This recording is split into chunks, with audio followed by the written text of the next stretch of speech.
All right, good evening and welcome to the Regeneron Munster Final hurling preview evening. I know that we have the sun against us this evening, so thanks to everyone that did show up this evening because it's such a beautiful evening outside.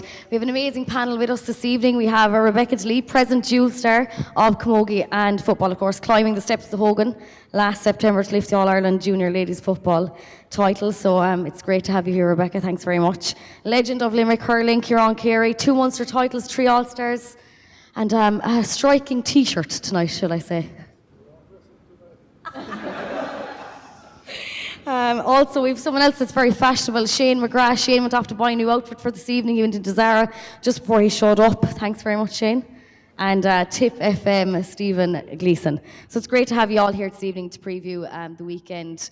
Ciarán, I know I don't want to pick on you and show your age here now, but do you remember your first Munster Championship game? I think it was 1989. Would I be right? You'll be 110% bang on, yeah.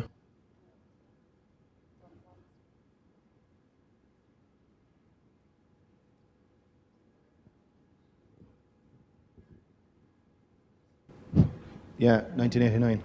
1989. Yeah. Kerry down in Killarney. It was a soft one. Soft one. Not trying to show your age by saying it's over 30 years ago. What do you remember about the same night? That's your second time now after saying you'd want to know my age, so I gather you really do want to know my age after saying it twice. What are you asking? What was your first memory like of the Munster Championship? Yeah, I suppose I played in 88 league into 89 championship, and I was quite young, so I would have been extremely overawed. I think I was just turned 18 years of age, and it was a huge leap from under 21s and minor and club straight up to senior. And as Sean Hayes can verify, he's sitting down there, the hurling was slightly different as well, whereas you get a clip fairly quick.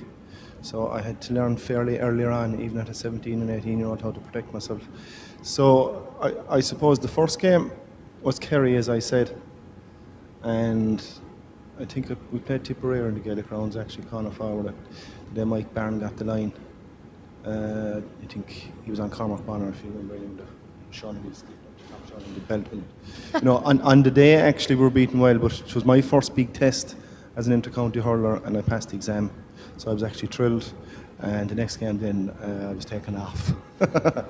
Earlier on in your career, but like it was huge learning in that, and I suppose grounded me, and it teach me a bit of humility as well. So I got that fairly earlier on. And I suppose I was very lucky. My club players, Leonard Enright and all these guys, they all would have played with Limerick. And I got a fair schooling from all those guys to keep the 2 feet in the ground. And like, it's only a game of hurling, go out and do the business, but also keep the feet in the ground. Yeah, but looking back, it was massive. It's where every player wants to be, really, is with the inter-county jersey, number 1. And number 2, hurling to the maximum of your potential. And I suppose the big test really is the longevity of your career. Are you tough enough to produce the goods nearly all the time? There was the big challenge looking back. Yeah, Shane, the rivalry between Tip and Limerick has been used down to the years. I know that in 2006 it was your debut against Limerick. Yeah, it was, and I suppose, like Ciarán, it was, I was young enough as well. It was different for me in that it'd be so well known as a hurling stronghold down through the years. We would always looked at Patrickswell and would always had a little bit of graft from because of the blue and gold as well, I think, And I was the first person ever from my parish to play for Tip seniors. So you can imagine in a parish of 500 people what that would have meant, like, to the degree where one of my father's best friends came over at about 9:30, 10:15 the night before, tapped on the front window, looked in through the window to see I was still up watching telly to say, "Man, up to bed now, you match tomorrow," But that's just the way it is, I suppose, small country places. But it was massive. It was a great day, and it's one that I think I'll always remember. And my father and the mother, they'd never say a lot to me, but I suppose seeing Ballynahinch on the programme for them was a massive thing, because I suppose, as I said, it's a very small place, and I think I kind of hit home then after that, then that this was something special, all right. But it was great to play against Limerick. It was great to get the win as well, and we got on a bit of a run then that year, and it was just a wonderful experience. Like on the day, run out to Thurles, like full house, and it was unreal. The guy who was marking that day was from Doon.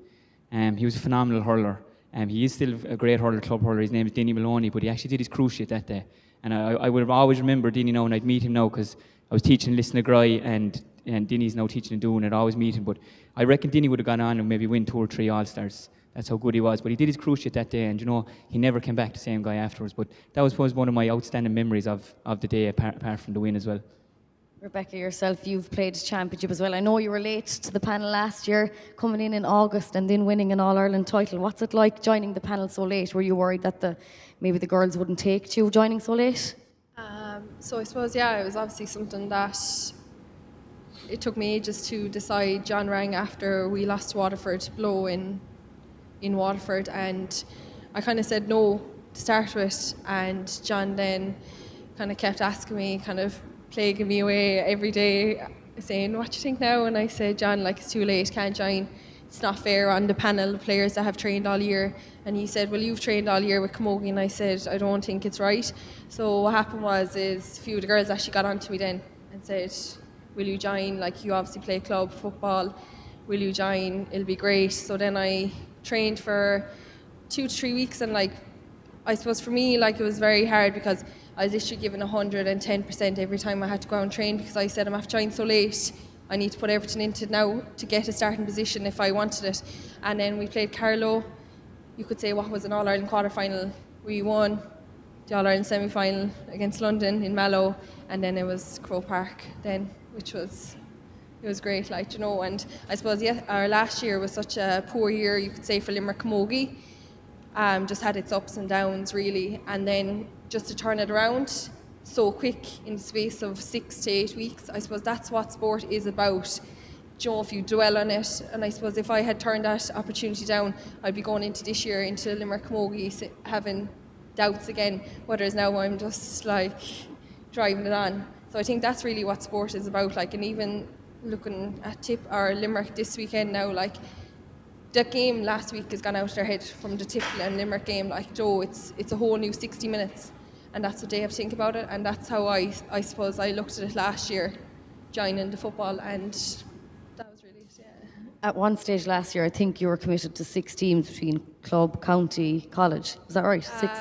So I suppose you could say December, January, February, March, I was playing both O'Connor Cup and UL with Ashburn, and then you had your 2 club, and then I had Limerick football and Limerick Camogie. One stage we were I played Friday, Saturday in the O'Connor Cup with UL, and I played 60 minutes Friday, 60 minutes Saturday, and they all went out Saturday night, and I was delighted for them. And then I actually went home and I had to get up the next morning and travel to Burr and play Galway in our 4-point display that everyone still talks about. And I was just really up and down. I suppose my emotions were obviously, I was wreck tired, and it was just up and down. And to be honest, I was kind of why am I doing this? But I suppose you just kind of regroup, get yourself together, and now I'm back at it, full swing championship. People are saying, will you do it again? I said, I'll do it in a heartbeat, why not? If you get to play for your county, wear any jersey, you do it. And if I can play both for as long as I can, I'll do it. So it was tough, but I enjoyed every moment. I think everyone will agree that's an absolute amazing attitude to have, especially with all that you contribute to the county, the club and the colleges. It's amazing what you do. But Stephen, I suppose looking at Tipperary this week, what's the rivalry like? What's it like this week in Tip? What's the feels? There's real excitement there, Valerie. I mean, everyone is really looking forward to this one. I mean, there's a feeling there. These are the 2 best teams in Ireland. Yeah. Now that remains to be seen. Will they get back to the All-Ireland final? But there's a real buzz in Tipperary this week, and I'm sure it's the same down here in Limerick, here in this place here. I'm sure there's people from Tip working here as well. And the feeling is, I suppose, that the county has got behind Liam Sheedy's troops. They've really felt that he's, rejuvenated a lot of these players, that he's really got them buying into what he's doing, and there's a real sense that this is our year now in Tipperary, and that Limerick had their time last year, and that Tipper on the boil here, 4 wins out of 4 in Munster. Limerick, if they lose this, 3 losses, it's a difficult championship to be going into. So there's a sense in Tipperary that this is a must-win game. Get to the semi-final, get silverware, and the confidence that comes along with that. So, look, I think it's going to be a fantastic game. I mean, 36 wins in the championship for Tipperary, 24 for Limerick. There's been 10 draws. I wouldn't rule out a draw on Sunday as well. Like, I think it's there's very little between these two teams, and we'd see that now with a full-strength Limerick team, I suppose, the next day with this guy's nephew playing as well, and a couple more of them back, and that's going to make a big difference to it. Bonner is out, Barrett is out probably, and the little things will decide it, I think. So there's a real fine balance in this game, but the feeling in Tip is it's going to be our year, I think. Okay, well, Shane, I know Stephen just mentioned there that the whole county and players have got behind Liam Sheedy, but what is it about him that they've decided to change their mind this year? What is it about Liam that the team want to play for? I don't know, you're start keeping it quiet in it, Stephen, because you can understand why everybody hates Tip anyway. We do get a little bit carried away with things. Why does everyone get behind Liam Sheedy? Well, I suppose anyone who's worked with Liam Sheedy in any walk of life, be it sport or business or anything like that, Liam Sheedy will go into a group and he'll just get the very best out of every single individual in that group. And like being involved in a team or being involved in anything, when you're on that team and you're on the pitch contributing, it's very easy to keep those guys happy. I think we'd all agree with that the 1 to 15, the 1 to 18 players, it's fine to keep them happy. But what Liam Sheedy will do is he'll keep number 19 to 34 just as happy as 1 to 18. And that's where you get lads coming on in training. That's where you get your what Liam, he doesn't call it A versus B, he calls it the possibles versus the probables, is what he would say, putting a kind of different spin in it, I suppose. And if you can get the best out of everybody in the group, and if the guy number 34 feels as important as the guy who's going to lift the trophy, well then I think you're on to a winning thing. And I think that's what John Kiley has with Limerick too. I think that while not many people notice it, Limerick's 26 changes frequently. Maybe not the team, maybe there's only one change in the team. But their panel of 26 will change on a weekly basis. Tipperary's panel of 26 has not been the same once this year.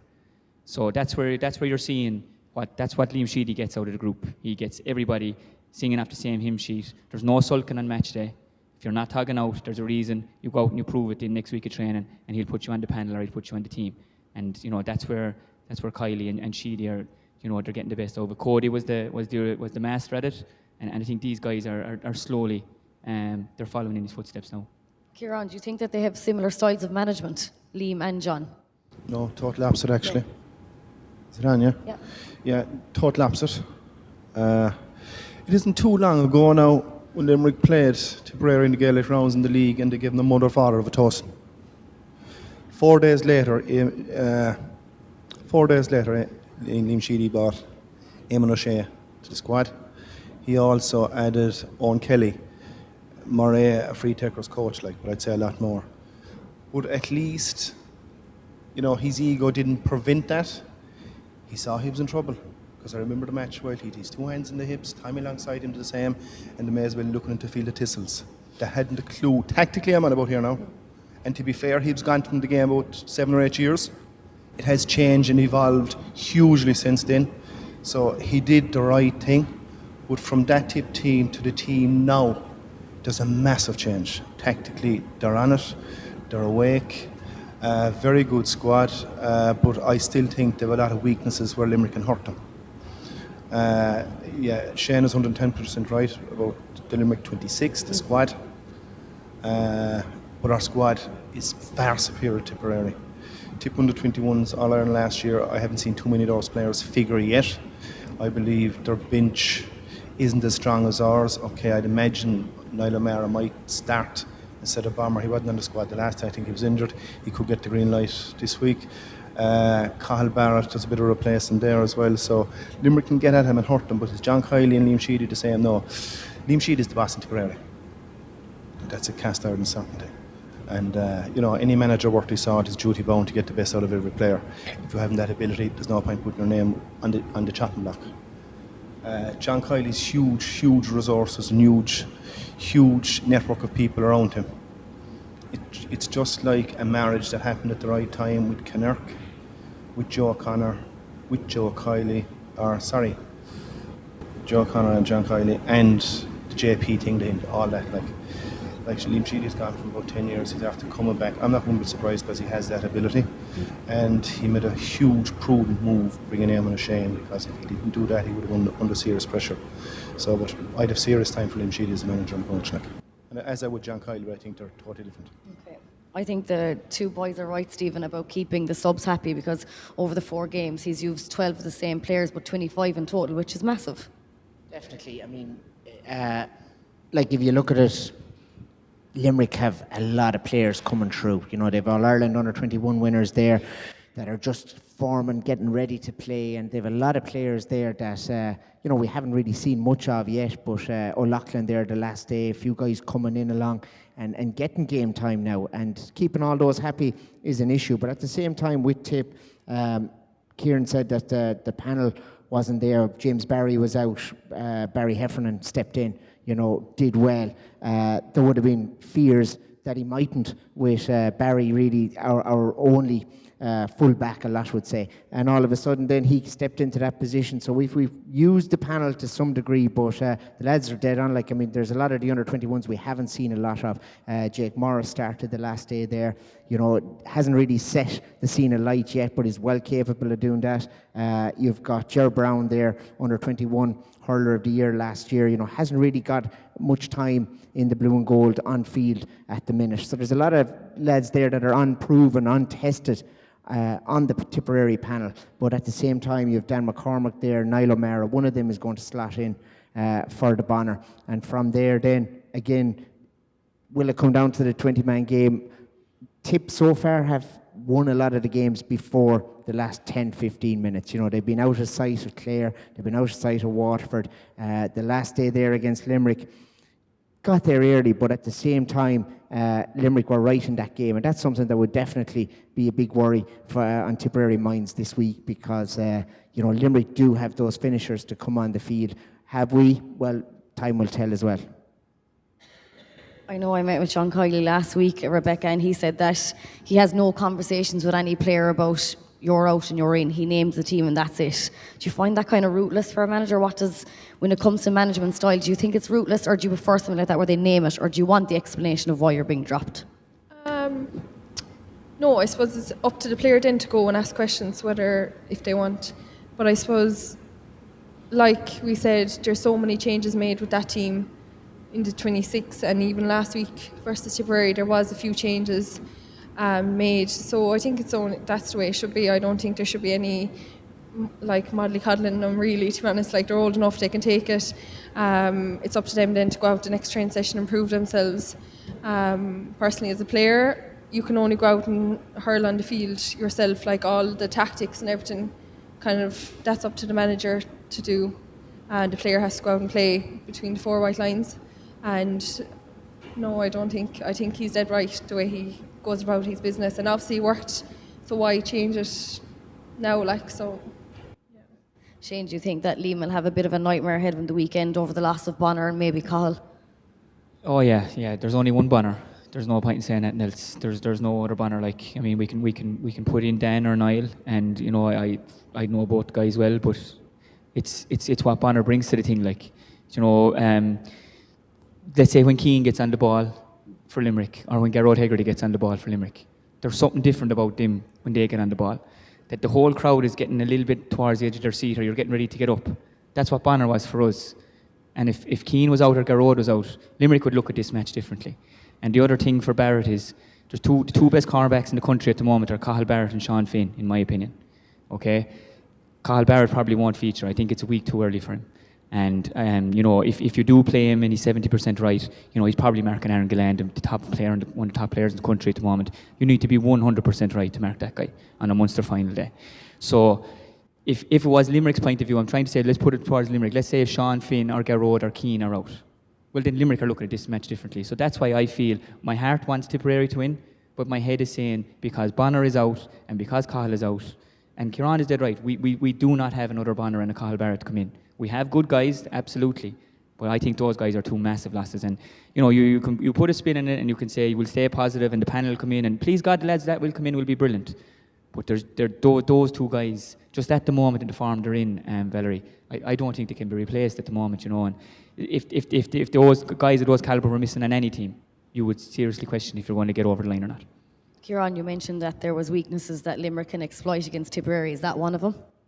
Yeah, without a doubt. Like, in fairness to Barman Maher, like, if we were in the transfer market, he'd be probably a player I'd buy in the morning, as well with Cathal Whelan from Galway, because of their work ethic.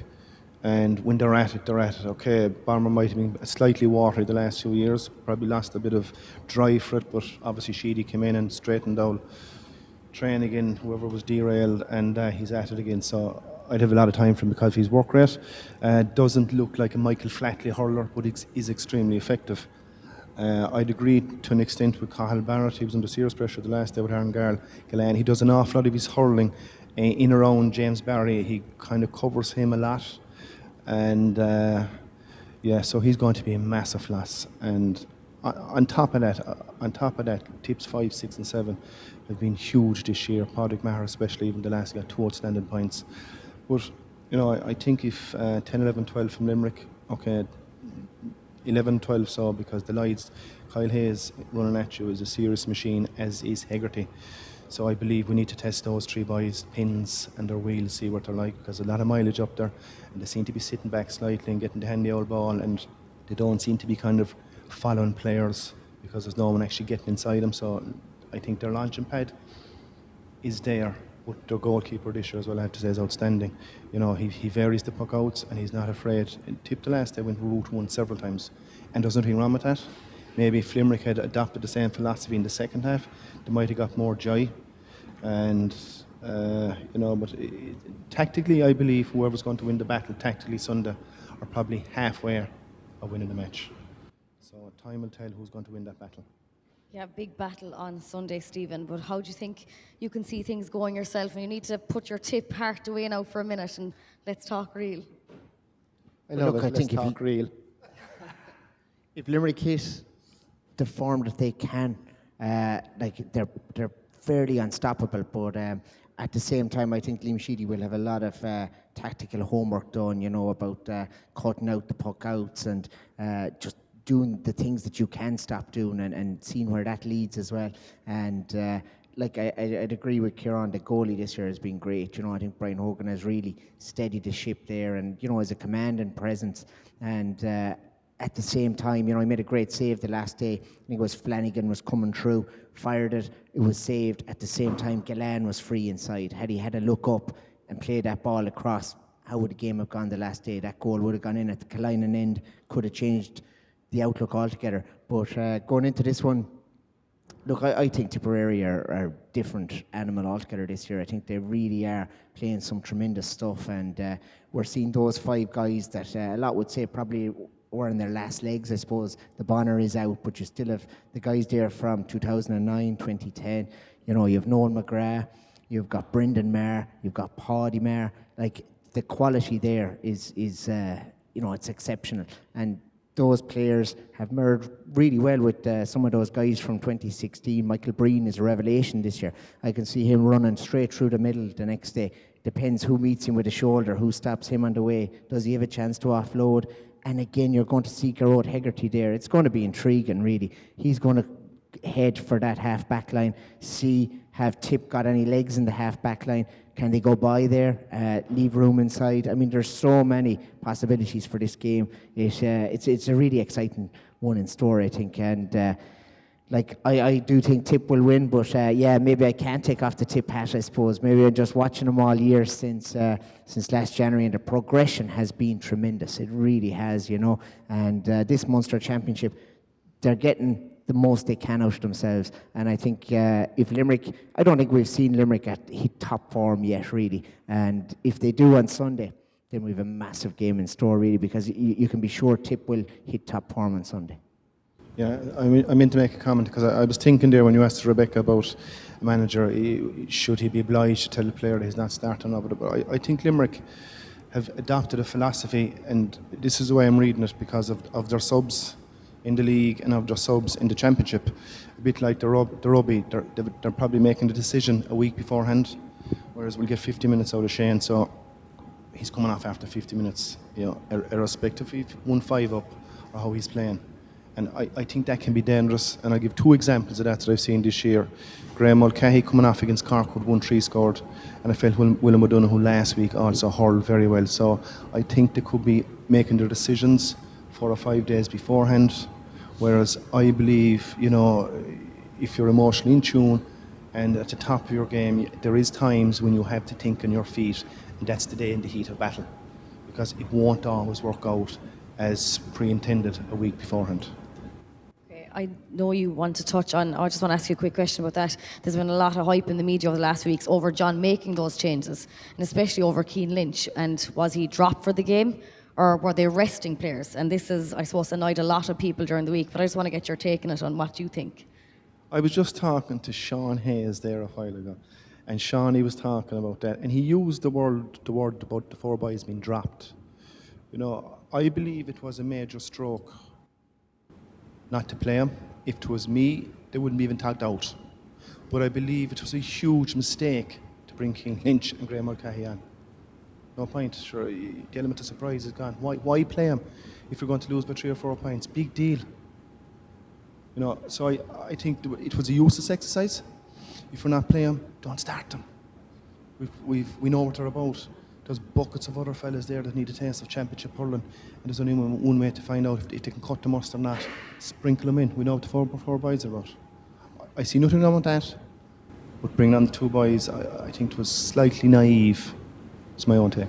Shane, you're nodding, you feel like you agree? I just feel that while I agree with that, and I met Declan Hannon walking down the tunnel against me and he wasn't tugged out, and if he wasn't rightly so, I thought a good move by John Kiley there, because anyone was there, the game was going away from Limerick. And I don't think Limerick were going to win that game, but I thought a good move by John Kiley was not bringing on Gearóid Hegarty. Because I've talked about Bonner Maher, and I think Gearóid Hegarty is one of the heartbeats of the Limerick team, that if we're going to lose, let's hold something in reserve. Because I feel, for me, if they really, really wanted to win the game, Gearóid Hegarty comes on. But they didn't bring him on, so that was another sign that we'll see again. You know what I mean? I thought that was a good move by him, not bringing on Gearóid. But I agree. I was surprised when the boys come on now, two of the big guns, and you still lose the match, So I'm sure Tip will take a bit of confidence from that. Have no doubt about it, Rebecca, what do you think of having home advantage on Limerick, for Limerick being in the Gaelic grounds on Sunday? Yeah, sure, it's great. Everyone loves playing in your own backyard. It's a Munster final at the end of the day. We played ours over in Charleville, so ours when we played Cork, so that was nearly like home advantage for us, and I think it does make a big deal. I think the sellout of tickets is massive from Limerick's point of view. People can't get them. I just think it's set up perfectly for Limerick. Like you said, they haven't hit top form yet, so I think it will be interesting to see, can they hit top form. Big occasion again at home in their own backyard. So I think it's a big test for Limerick themselves for this occasion, because a lot of them said, I know a few of the lads, a lot of them don't have that Munster medal. A few of them only have it, and you want a Munster medal at the end of the day, to back up the All-Ireland, to be lovely, and I think they need a good performance at home to set down the marker for the rest of the year going forward. What are we expecting on Sunday, Shane? What kind of a battle do you hope to see? Rebecca's dead right. I tell you, the Gaelic grounds, when it's full now, I'm talking about really full. It was really full 2013 Munster Final, and for me, it was a big factor in getting Limerick over the line against Cork that day. The crowd was just unreal, and to be fair to Limerick, to the supporters, they often outnumber Tip in Thurles. And it's embarrassing for Tip, I don't know, you probably agree with that, Stephen. It is. They do come and support the team. Tip has tickets back this week. Well, so there you go. That it would peeve you, to be honest. Because they'll cut the back off him if they don't win the match, and if they do win the match, they'll be the first to meet him off the bus. And where were you today? I didn't actually make it to the match now because I gave my ticket back. Jeez, you're a great supporter. But anyway, look, that's the Tip crowd for you. And I've had both sides of it, the clap in the back and the kick in the arse from them. But the Gaelic grounds full, and really full for Tip Limerick. I haven't seen the Gaelic grounds full for Tip Limerick. On maybe 2007, we played them in 3 games, and it was full, people nearly on the sideline. And you know what? The Limerick crowd it's going to be worth 3 or 4 points to Limerick. The atmosphere will be brilliant. Hopefully the weather won't be as warm just for the players, that we get the most out of the players. The field is immaculate. For me, it's top pitch in the country at the moment, and I'm including Croke Park in that, because Croke Park it has an artificial feel to it. So you won't be an issue with the pitch, there won't be an issue with the atmosphere. It's just whoever shows up on the day. And I think it'll be brilliant. It'll be some spectacle just to see blue and gold and green and white coming down along the Ennis Road, and I just really, really looking forward to it. Hopefully Tip can get over the line, obviously, but either way, no matter where you're from in the world, I think it's going to be a serious spectacle on Sunday. We'll get a few predictions in just a few moments. If you want to have a few questions in a minute ready to go, you can. We're going to get some questions from our audience. But Stephen, we all know who you're going to go for at this stage. Yeah, I think it's going to be very close, Valerie. You know, a point or two, you know, a bit of luck here and there. We saw last year in the Munster Championship, Tip hit the post, ball came back against Clare, went down the field, goal for Clare. All of a sudden, Clare went on, were within a puck of the ball, getting to the All-Ireland final, and, you know, Galway within a puck of the ball of Limerick. So there's very little between it. It's fine margins, really. And I think it's going to be like that on Sunday. A little slip by a player here or there, you know, a ball just sailing in and over the post by, you know, a very small little bit. That could make a huge difference on Sunday. So I don't think there's much at all between these two teams. And I think we'll, you know, be up against each other again in the All-Ireland final. I really do, you know. You have Kilkenny the other side. You know, it depends who loses this. Will they be able to regroup quickly? Because they'll have to. They'll have 2 weeks for a quarter-final. You know, they're going in then to the semi-final. Winning team has a little break. It'll suit Tipperary better, I think, to have that break, to have those few weeks, get ready again for a semi-final. But you have that little route there still. So, you know, reacting well after Sunday is going to be hugely important, because Sunday, it wouldn't surprise me if it's a draw. I mean, it was one Munster final played in Limerick between the two teams, 1996. This guy here was playing. It was a draw the same day. And then Limerick won the replay down in Cork. So, look, this game, I think there'll be very little in it. I'm going for Tip by a point, simply what Sheedy has done with the players this year and just where he's brought them. I think they will all hit 100%. With Limerick, a lot of them haven't reached that 100% yet. So they're thereabouts. If Limerick show what they can do, then I would be worried going into it. If Hegarty is racing with that ball and taking on the tip backs, then I'd be a bit worried with the sharpshooters inside, with Gillan in there. And again, Flanagan, another player, hasn't hit form really that he's capable of doing. He had a huge say in last year's championship. Remains to be seen, you know, what role he'll play this year. So there's a lot of variables, but I think it's really going to be a close game, and whoever gets the bit of luck on the day, I think will win it. And I think Tipperary know what they're going to bring to it. And for me, that should be good enough, but I expect to see these two teams in the All-Ireland final again down the line. I think we all remember that point from you, Ciarán, in 96. Is something that stands out in your memory, that point against Clare? No point even answering that now. I've listened to that now for years. Boy, it surely still stands out. It is. We're talking about Tipperary and Limerick, though. Yeah. Yeah, without a doubt, it does. Yeah, but sure, it doesn't mean it's all news now. But coming back to Sunday. I give Tipperary a bit of a chance, and the reason I'm giving them a bit of a chance because, you know, Noel McGrath, Morris, Bubbles, and, you know, only two of their forwards the last they really kind of clicked. Canlan got 1-4, and I think it was a forward. Who's Conor forward? Not well enough. Yeah, Jason Ford. Like, the rest of their forwards didn't contribute a whole pile. Now, my only question mark of those four guys, like, you know, they're not going to burn our backs, like, you know, there's no Speedy Gonzalez in there. And I think if we can nurse them nice and quietly, with the delivery of ball that will come from Burns and Keane Lynch's imagination, and if we run at them, their defence, I just think they won't stay with us. Okay, he's a point, he reckons, it's tightly his opinion. But Limerick they haven't come yet. We haven't seen the consistency in them. And it's a game, they won't want to lose 3 championship matches in a row. It's a must-win for Limerick this Sunday. They want to go the direct route, straight into the semi-final. So I believe if the attitude is right with our guys Sunday, I genuinely see one result. Shane, how are you? How are you feeling about Sunday?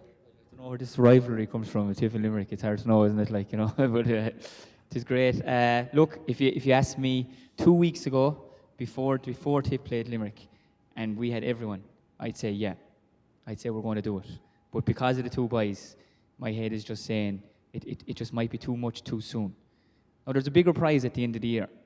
And, you know, if we could get lads back and, you know, get a bit more fitness in Niall O'Meara and these guys, you never know. But I just feel like, as you know, my heart just wants it so bad for Tip. Just because, you know, where we're living, it's beside the border. Newport there, half of Newport shout for Limerick now, because they're going well. There's Limerick flags after appearing in all the shops in Newport. You're like going, you didn't even like hurling 2 years ago, and now you're shouting for Limerick. What's the story here? Like, so, and Newport's in Tip, by the way, just in case you're wondering. But you know, that's just the way it is. I just feel it might be too much too soon for him. But you know, as they say, look, the group will be up for it massively. They'll want to win this as much as anything. They want to go the direct route as well. Could the two teams meet again later on in the year? They could, yeah, they really could. Yeah, I do think they're two informed teams. But here's why I give Tip a chance. I think it's great. They've played 4 matches. They've won 4 matches, and everybody's saying the other team's going to win by 7 or 8 points on Sunday. So that might stand to them. And in fairness, there's 6 backs. In my own opinion, there's only 2 of them that's really been going consistent for Limerick. Yeah, Burns and Finn. So there's a possibility they might get a bit of joy there as well. To be fair, the one other battle is well, there's loads of battles. It's going to be crazy. You're going to have 18 people in between 245s, 3v3 one side, maybe 2v2 the other side. But does Declan Hannon follow Bubbles? Okay, if Bubbles goes 11, right, there's one thing. And will Kyle Hayes pick up Paddy Maher? Because Kyle Hayes did a phenomenal job in Paddy Maher last year in the first round of the championship inside the Gaelic Crown. So it's going to be brilliant. But Ciarán is dead right. Tactically, whoever gets it right, hurling won't be an issue. It's tactically whoever gets it right will win the game. So we'll see. Rebecca, how are you feeling about Sunday? I think the boys said it all. Like, I do think it is very much tactically what way they set out. Are they going to go man marking, or are they going to go free hurling? I suppose, like, you know, I think Limerick love playing the loose game, I suppose, from the 45 upwards. They do. You can see the half-hour line, they drift back in. Graham Mulcahy does be beside Declan Hannon sometimes, like, you know. So it'll be interesting to see what way, just who marks who, and will they go man on man. And I just think the home venue for Limerick is playing, it'll, like we already discussed, will play such a huge factor in the game. Like we said, it's been sent back, and Limerick everyone's looking for the tickets in Limerick. Like, everyone I talk to, they're saying, do you have tickets? And I'm saying, I don't have any, like, you know. And so I think that's going to play a huge role. Like in 2013, like the crowd there from Limerick that year, it was just unbelievable. Like, and I think the hunger is still there from the Limerick supporters. Like, it really is. Like, you know, they just want so much more. Like, they want Limerick to succeed. So I think Limerick will come out on the day. I think they're due performance, and I think now they've got to the Munster Final playing what I would say average enough as a team, and they've got there, so they'll be kind of looking at it now as in, if we perform well, we'll get over the Munster Final and direct route then into semi-final. As a player, like, sure, that's all you can wish for, is to have a Munster Final in your own backyard with the supporters like driving you on, everyone this week talking to them about it. Like, do you know, as a player, that's what you're looking forward to. Like, you're not really looking at the tactical side of the match yourself. Like, the manager tells you what to do, you go out and do it, but it's the build up, it's the coming on the field, doing that warm up. Like, that's what the player, and I suppose I'm just speaking as in, if I was playing that match myself on Sunday, that's what you're living for. That the minute that ball's thrown in, like, you can have tactics all you want, but it's really who wants it more. And it is going to be the hunger on the day. I think you can go man on man, or you can just go for the 100%. And I think that's what kind of Garrod Hegarty and Kyle Hayes do bring to the Limerick squad. Like, and even Keane, when he came on the last day, he picked up a few balls and he ran at the tip defence straight away, like it, you know. So I think that is something that Limerick will bring. And I do think Limerick still have that hunger. Like, you know, they only won All-Ireland at the end of the day. Like, Joe, that's what they have done. And a Munster title now would be lovely to back it up and to go straight in the semi-final. So I think really it's who wants it more, and I just think Limerick will come out on today, yeah. Great. 3-1, that's right. Right, we're going to take some questions. Anyone, any questions below? You're all very quiet. Our panel? Go for it. Bang 'em out. I love it.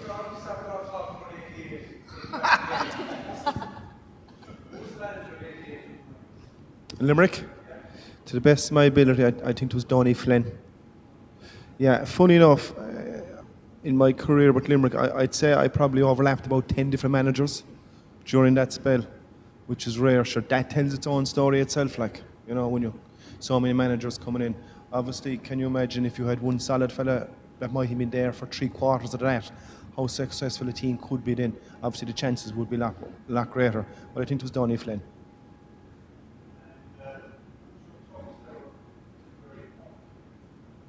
Yeah, I haven't been asked that question in a while, and you know, I know some players are asked that and they kind of answer it. Like, I was a bit unlucky, Shawnee. Like, if I'm going to mention a Tipperary player, I've surely wanted to have marked him more than twice or 3 times, and that wasn't the case because I started corner forward, I went out to half forward, back centre back, up to centre forward, back centre back again. So you're not marking these guys every day. Okay, I would have marked Declan Ryan once, I would have marked John Leahy, I would have marked Cleary, but I'm not going to pick a player unless the only player that I can think of that I've marked twice was possibly your boss, Brian Cochran. And I would have marked him as a centre back, he was 11, and he would have marked me as 11 and a 6. So if I had to pick anyone, and I'd only picked him for the sake of it, would be Brian Cochran. And I don't want to sound egotistical there, like I'm not going to pick a fella for the sake of only marked a fella once. If I'm going to answer that correctly, harmless enough now.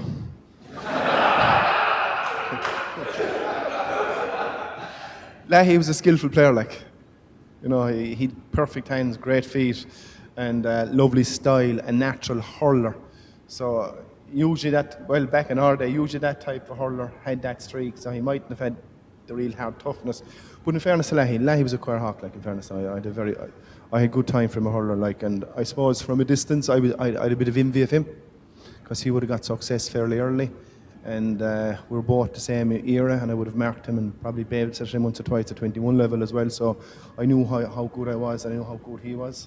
So, but yet he was, at that time, he was with the Tipperary super team. You know, you'd English, you'd Fox, you'd Paul Delaney, you'd Sheedy there, you'd Joe Hayes, you know, and he was with that crew. So, but a sound fella, and he's a player I'd serious time for an admiration for. Okay, Shani. We all done? Any more questions?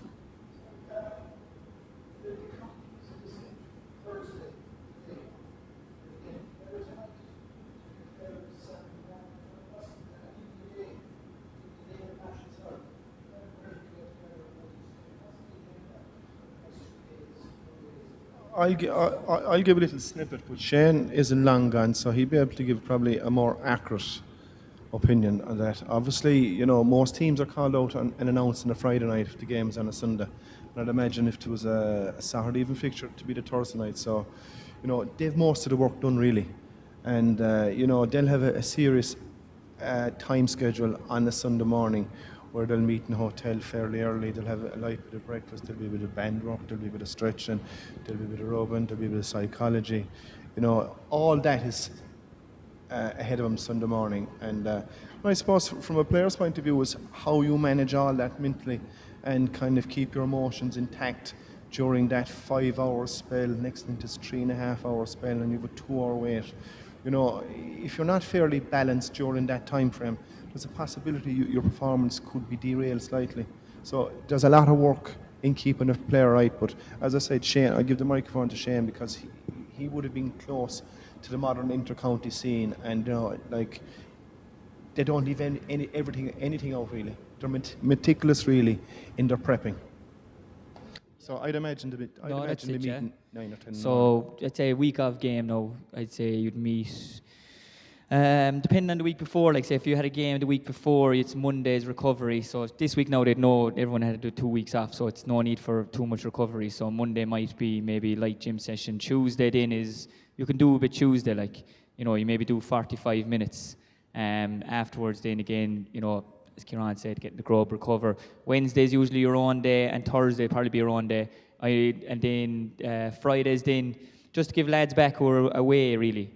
The Fridays suit best for the Sunday games. So if you're living in Dublin, you can get back maybe, you know with the traffic and everything. But the boys will meet tomorrow night. They might train at 7:30. They might train for 25 minutes. Do maybe match day warm up. Just do a few pucks, talk. Very, very little talking to be done on the Friday. And then, as Ciarán said, Saturdays, I always found Saturday the hardest day because it's just such a long day and you don't know what to do, to be inside or outside, or do you be doing a bit, or do you conserve energy, or, you know, you just get into a routine. Sunday mornings then, have breakfast at home.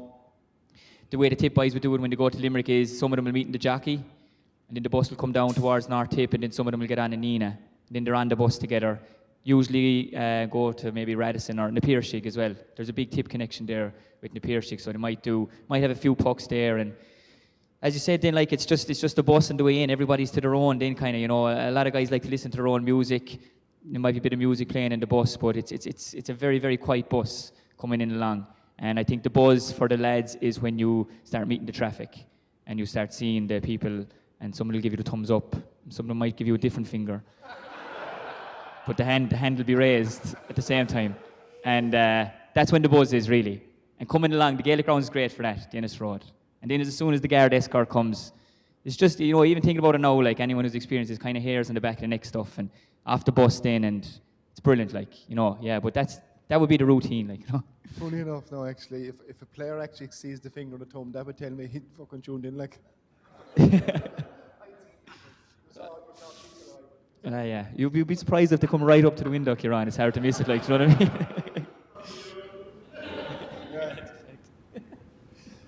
We good to go. I want to thank my 4 panel of guests this evening, Rebecca, of course, Shane, Ciarán and Stephen. Thanks very much. We look forward to an absolute belter of a game. I hope the weather is like this.